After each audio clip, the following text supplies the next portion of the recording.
Your favorite PGA and LPGA legends, pros and top instructors are right here every week on Next on the Tee. Join Chris as the greats of the game share their stories, insights and playing lessons. Now, back to Chris and more of the show. All right, now back, and get this, folks. Making his 14th appearance with me on the French Lick Resort guest line is Eric Johnson. Let me remind you about Eric's background.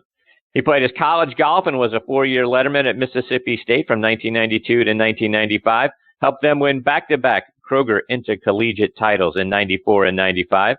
Golf Magazine has named Eric a top 100 instructor every year since 2011. He was also recognized by Golf Digest as a top 40 under 40 teacher. He is a 4-time Tri-State PGA Teacher of the Year going back to 2005, 2008, 2011, and 2018. He is also a 4-time Horton Smith Award winner for his contributions to education. Eric played out on the Canadian Tour, the Sunshine Tour, and the Golden Bear Tour.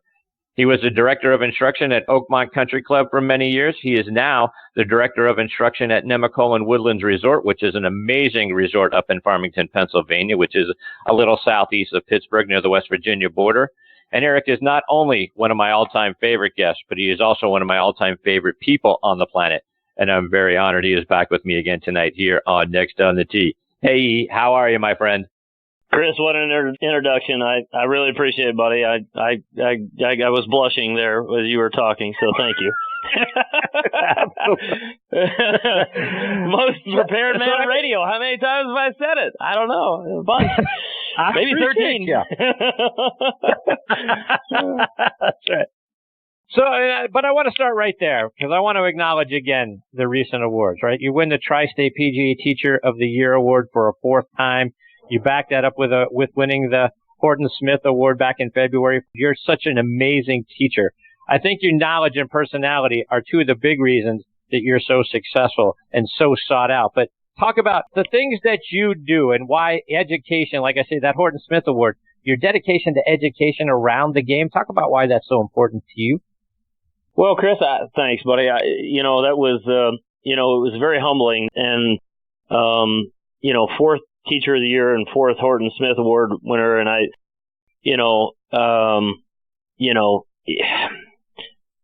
there are so many people that got me to this point. And so, I think of the Mike Adams in the world and Bob Fords and Joe Gilbo's and all these professionals that helped me. And Jim Flick. I mean, Jim Flick was a huge mentor of mine. And all these guys that helped me that really, I don't know what they saw in this little kid from Titusville, Pennsylvania, but they always tried to help. And I swear to God, I wouldn't be where I am today without Bob Ford. I mean, he was instrumental in my career. I spent 17 years at Oakmont, which is, I was there for 4 U.S. Opens. I mean, and to think that he's given me this opportunity and the lifestyle that I've come to have is amazing to me. And so the only way, and I've said this to him, the only way that I can, to give back to you is to help the future generation like you've done to me. And that's the only reason that I do what I do. These awards, they're great and all, but I don't do this because I want to win awards. I do this because I want to help people. And at the end of the day, if maybe a few more people in the world would have that attitude, maybe it'd be a little kinder world out there. But just my take. So, to that end, Eric, I have to imagine all the students that you've had, and you've had a wide impact on so many players' lives, whether it's, guys that are, going to college or junior golfers or people out on tour or just, regular Joes like me. It's got to be awfully fulfilling to you to see how your touch and your influence has gone out there on so many other people. When you're looking at some of the students that you've had and talking back to guys that you've taught over the years and guys and gals for that matter, what are some of the touching things that, you know what? I've done a good job here. I've really left my mark on some folks, and that's got to be really fulfilling. Well, it is. And again, I try not to think about these awards, but I really see it as helping humans. And, I knew when I got an email from a guy in Africa who saw the African golf magazine and asked me a question about what I had written in there, then I knew something was up. You know what I mean? Like, and it's funny, like, I was in the magazine 5 times last year and had, some pretty good instructional tips in there. And my kids see it and they're like, oh, yeah, okay. And they don't even get it. They're like, oh, yeah, there you are. Okay, whatever, Dad. So, I mean, at the end of the day, my kids keep me humble on it. They're like, yeah, okay, whatever, Dad. That's just you, okay. And, but I knew something was up when I got that email from Africa, and he sent me this swing, and we emailed him back and told him what I thought, and, it was really something. When you're with these guys and you're hanging out and, at the Top 100 Teachers Summit, and you're looking around and you got, all your idols growing up and the new young guns coming out to knock you off. I mean, it's pretty cool. I will say that. No doubt. All right, so I'm going to switch gears a little on you, Eric, because I want to get your thoughts on probably the latest controversy out on the PGA Tour involving Matt Kuchar. This hasn't been a really good Matt Kuchar year, and I'm sure you saw the video of Kuch at the European Open over the weekend, calls a rules official over and successfully argues that clumps of sand in a waste bunker are a loose impediment, and then proceeds to peel out grains of sand everywhere because it's from behind his ball. So I can't believe they let him do it. I can't believe he even tried to do it, and then he gets away with that and moves on. But that is absolutely driving me nuts. The grains of sand in a waste bunker can be termed loose impediments. What's your thought? That could be worse than when Tiger moved the 12 zillion pound boulder. I mean, I've never seen. Come on now. And you're correct. He's not having a real good year. I mean, come on. You're out there on the PGA Tour, and I'm a little stirred up about this one too. But when you win on the tour, and how much money has this guy made? And then he's going to stiff his caddy because in Mexico because he said, well, I didn't have we had a contract. And you know what? Do what's right. Do what's right. Give this guy $150,000 and change his life. He flies around on a jet everywhere you go. And I'm not so sure he's the smartest tack in the bunch. And what I saw there was a little just you can try to bend a rule, but flat ass break it. I mean, come on now. And to let the official say, oh yeah, go ahead, it's waste bunker. You can take all these impediments out there. You hit it in there. You should be mad at yourself. Don't break a rule and hit it. I mean, it just doesn't make any sense. But this thing with this caddy, I think that had me more disgusted than anything I've heard this year. I mean, he's going to make what, $5-6 million this year, and you're going to stiff a caddy for $100,000? Come on, man! You're sponsored by NetJets, for God's sake. That's the fuel to get to Mexico. Now, come on. All right. So let's go to the PGA Tour Player of the Year. That's another big topic of conversation. In your mind, who deserves it? Is it Brooks? Is it Rory? Is it someone else? Oh, I think it's Brooks. I just, what he's done in the majors has been pretty remarkable. And I just wish it's a little bit like Tiger. You wish he'd play a little more, and you wish he'd do a little better in the regular season stuff. And, Tiger's been kind of non-existent. And maybe he was injured, maybe who knows, but how many surgeries this is. But with Brooks, I just think he's out in front. I think the guys are pretty intimidated by him. I think what he did earlier in the year, and I was at where was it, Canadian Open or wherever, he just destroyed Rory, wherever it was. I mean, it was WGC, whatever it was, and he just, the WGC, Rory had a 2-shot lead and just blasted right by him, and I think he's got people intimidated, and he's kind of doing some Tiger stuff back from the early 2000s when he would, when he came out and said, well, there's only 20 people that can win a major, and like only 10 of them will have their game at that week. And you go, he's right, because if I'm in a major, the only thing I'm trying to do is make the cut to make a paycheck, and there's a lot of other guys out there too doing the same thing. Just, man, I hope I make the cut this week and, get a few points, get some money. And then there's only like 20 guys that can probably win it. And he's probably right then. And then half of those guys aren't going to have their game. So all I got to beat is like 9 guys. And you go, wow, okay, this is frighteningly honest and probably very correct. I'm not sure you're worried about, a lot of people during a major. I mean, really, you could probably name 100 guys off the tour. You could go right down the list and go, yeah, he's not winning a major. And it's probably true. I bet you it would be an interesting thing if we sat down and hashed that out and said, here are the 20 people that I think can win a major or you think can win a major. I bet you we'd be pretty surprised. It's a pretty small list. So I think I'm going to give it to Koepka. I think, Roy came on late at the end, but, he's so spotty. He's either really good or he's really bad. Missing the cut at his hometown and Ireland and the British Open, the Open Championship. It's just, it's funny that, it makes an 8 on the first hole. I mean, come on, man. You grew up there. You shot 61 on the golf course. So I'm going with Brooks. Yeah, well, and it's, to your previous point, right? That's the same thing that Jack Nicklaus used to say, right? There's only a handful of guys that think they can win, and there's only a handful of them that aren't going to choke, and I'm not going to be one of them. Yep. So, right on the same sort of wavelength there. Yep. Speaking of Tiger a moment ago, we got the President's Cup coming up here soon, and the world team looks pretty strong to me this time around. But your thoughts on the President's Cup? Can we rebound from what we had last year at the Ryder Cup? Get the U.S. team back in the right frame of mind? And do you think Tiger should pick himself to play on the team? Well, we'll probably win because it's not a Ryder Cup. So, that's the good news. We can't seem to win one of those, but the President's Cup, we got that in the bag.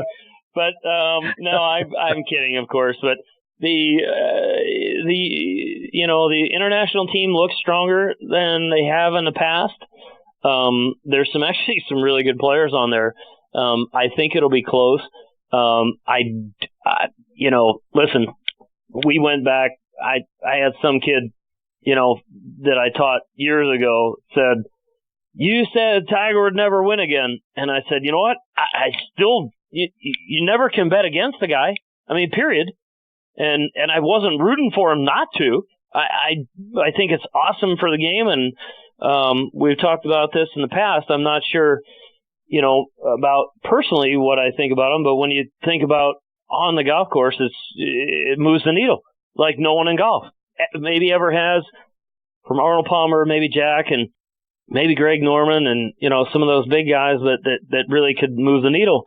So from that standpoint, we haven't seen him play much. I mean, after the Masters, we kind of lost track of him, really. I mean, I think he only played 12 or 13 times this year. Goes to the Open Championship, looks awful, looks sore, looks tight, misses the cut down the road pro, so he hasn't played a lot. And in this recent surgery, I don't know, if I was Tiger, maybe I'd sit it out. But that being said, it's Tiger Woods. You've got, in my opinion, the second greatest player ever in the history of the game. Second to Jack.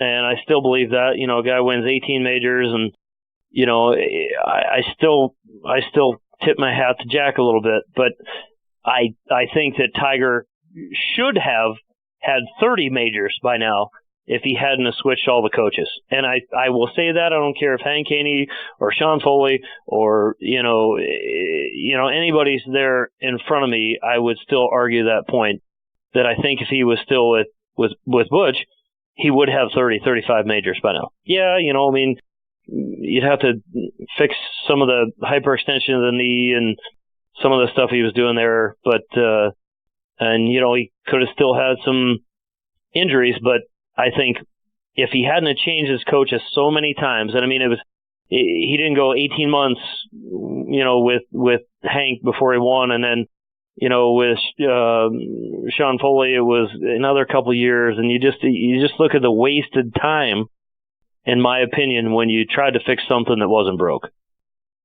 Eric, let's switch gears again, and I want to get a couple of playing lessons from you before I let you go. And one of the things I heard them talking about this morning on the PGA Tour radio channel on Sirius XM was around par threes and using a tee or not. And it's something that my buddies and I have debated over the years. I got one buddy who just throws the ball down on the ground, feels like it's just like any other pitch shot, and he hits it from there.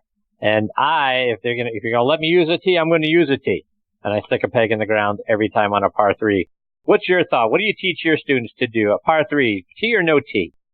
I mean, to me, this isn't even a question. This is like, if the USG is going to let you cheat and put it up on a tee, then you need to cheat and put it up on a tee. You got a perfect lie. You got nothing. You got no grass, no water, no air, nothing behind the ball. That's what you got to do. These guys that throw down on the tee, I laugh at them all the time. I go, man, they give you a tee for a reason. It's to help you. And why not let it, get out in the air a little bit and kind of get the club under it a little bit. Tee is the way to go. With 100%. I've never done it without one. I've even done it with a sandwich. I've teed off with a sandwich. I put it on a little tee, just a little bit to get it up in the air, and boom. Yes. Got to use a tee. With ya. Yeah. Eric, one of the things we've been talking about here on this show, one of the other things we've been talking on the show lately is about, I've sort of adopted the mindset that, like, look, I'm a weekend hacker. I'm not good enough to be pin hunting, out there on the golf course. And so I've sort of adopted the theory that I'm going to shoot for the middle of the green, regardless of where the pin is. If I catch it a little thin and it happens to be in the back, maybe I get lucky and the ball rolls to the back and I'm in good shape. If I catch it a little heavy and the pin's in the front, then I get lucky and I'm closer to the pin. So when you're out there talking to guys like me, weekend hackers that are out there playing, when you're talking strategy, are you pin hunting? Should I be pin hunting and I'm just kidding myself, or am I doing the right thing? No, I think you're doing the right thing. I always used to talk about this 80% rule. If I didn't feel like say I'm on a par 5 and I've got 230 out and let's say I didn't think that I could hit that shot 80% of the time, I wouldn't even try it. You kind of got to know your own game. And, it's frightening when I watch some players and I see the misses and what they're trying to do. And it's always comical when I say, hey, what were you trying to do there? And I was trying to take a 5-iron out over the lake and then cut it back to the hole. And I'm like, wait a minute, hold on a second. You're trying to do what? I don't know if Tiger could do that in his prime. And there's nothing wrong with playing safe, and what I mean by that is, and I probably got, learned this lesson at Oakmont. First hole is 460 yards at Oakmont. It's one of the hardest holes in the world. And I would hit a 4-iron off the tee, and people are like, why aren't you using your driver? Well, because I can make par if I'm past the hole in 2 strokes. If I can't get past the hole in 2 strokes, I'm not making a par. And so then, it's all downhill after it. And then I'd hit like 4-iron. I'd hit an 8-iron. It'd hit kind of middle of the hill, roll 40 yards down the hill, and I'd make par there a lot. And when you're playing in the SWAT and you got to make pars, and the pars are good scores out there, I learned how to play somewhat conservatively. And on a U.S. Open golf course, especially, as firm and fast as the golf course is, you don't have to hunt at every pin. You forget that par is a really good score. If you went out there on the tour and they have that every year, if you shot par at every event, what would you shoot? And your U.S. Open would be your best one. You'd still make $1 million or something crazy like that. So, pars are really good scores, so don't ever underestimate that. So one more, Eric, before I let you go. And when we're in between shots, let's say I hit my sand wedge normally around 100 yards, my gap wedge 115. But here I am, I'm 105. I'm sort of right in between those two clubs. Many times we either try to muscle up the sand wedge and we end up chunking it, or we thin it, or, something along those lines because we're in between shots. We decel the club if we take a little higher because we're afraid we're going to fly the green, and we end up in all kinds of trouble. So for those in-betweeners, what do you teach your students to do in order to hit that shot more successfully? So that's a great question. I mean, my twins are 15 years old now, and they're on the JV golf team, and I played with them in a tournament for a charity event the other day in a scramble. And we shot 10 under, by the way, and finished second. But nice. Watching them play golf, though, it was like, I said, boys, you don't know how to play golf. I said, what are you doing? They and I think this is true with a lot of players. I mean, I have never seen anyone have a long sand wedge contest. I've seen them have closest to the pin contest, but I don't care if you can hit your sand wedge 125. But the problem with it, too, even if you do catch it and you're going all out, it spins like crazy and it's going up. So if there's any wind, you get totally destroyed, and the art of hitting little knockdowns. And Chris, this is one of the biggest things that I think. I try to keep the backswing consistent. I don't try to make it shorter or longer. And then I try to change the through swing. I have a waist high finish with the head of the club, shoulder high finish with the head of the club, a rehinge, which is a 90-degree angle, almost full and full. And from there, I swing to an end point, and it flights the ball down, and, I always hit it more solid because I'm not jumping out of my shoes and going out of posture. And so to me, it's always about changing the through swing and where the end point of the golf swing is. So take the little less lofted club and then hit an end point, whether it's waist, shoulder, rehinge, almost full. That's the way I do it. Eric, I got to get your thoughts on our Steelers before I let you go, because that was a debacle on Sunday night. So I either need you to talk me off the ledge or go ahead and push me over it, because I don't know if they do that again on Sunday against Seattle, it's going to be a long football season for me. If this is what an off season without drama is, maybe I want the drama back, because my God, that was one of the worst football games. They were out coached. And it's just the same thing. If you want a blueprint on how to beat the Steelers, just watch that game. Oh my God, everything from Ben looked like he was in an assisted living home, and you had the receivers not catching anything. You had Tomlin over there, oh yeah, it's okay. No, it's not okay, Mike. It's not okay. I've got Joe Vincent and the KPMG guys invited me to the Steeler game this week, and I'm hoping I don't jump off the Clemente Bridge or something after that game. Wow. I mean, no one. It's almost like they just threw in the towel and said, you know what, they're going to beat the crap out of us. We're just going to and then how about you got 3rd and 1 on the goal line. You're down 20-something points, and you kick a field goal on 4th and 1 from the 1, and you're down 3 scores. You had 4 scores. What are you doing? Just so you didn't get blanked? Come on. Yeah. But that's our nemesis. Yeah. It's always that case. Now they've got Antonio Brown, which makes me hate him even worse. Right? Oh boy. Yeah. Both of them. I hate both of them worse. Yeah, I hate them both. Eric, and he was Antonio Brown. I got a picture with my kids down on the field with him. He was a heck of a stellar guy back in the day, and he's turned into maybe he's got some mental health issues. I don't know. He's turned crazy, but I mean, he was so nice to my kids. Big hugs. Hey guys, how you doing? Good to see you. Yeah, he didn't remember who the heck they were, but it was awesome of him. But crazy stuff. I'm hoping for a good game this Sunday, and I'll be there. I'll be thinking about you. I appreciate you. Yeah. Eric, let our listeners know how they can stay up to date with all the great things you're doing on your website, and then hopefully one day soon we're going to get you on social media too. Oh, man, everybody keeps bugging me about that. It's Eric Johnson Golf on Facebook, Eric Johnson Golf on Twitter, nemacolin.com. Come and see us. Great place. But, Chris, I always appreciate you. Always great to talk with you. I appreciate your time, Eric. Take care, my friend. I'll catch up with you soon. Looking forward to having you back on for a 15th time, hopefully sometime not too distant future. Have a great rest of the show, buddy. Thanks, man. I appreciate you, Eric. That's Eric Johnson. EricJohnsonGolf.com is his website. At Eric Johnson Golf on Twitter and on social media. We need to get him out there a little more often. He doesn't tweet and get on social media often, but he is truly one of the great instructors and just one of the great people you get to meet in this life.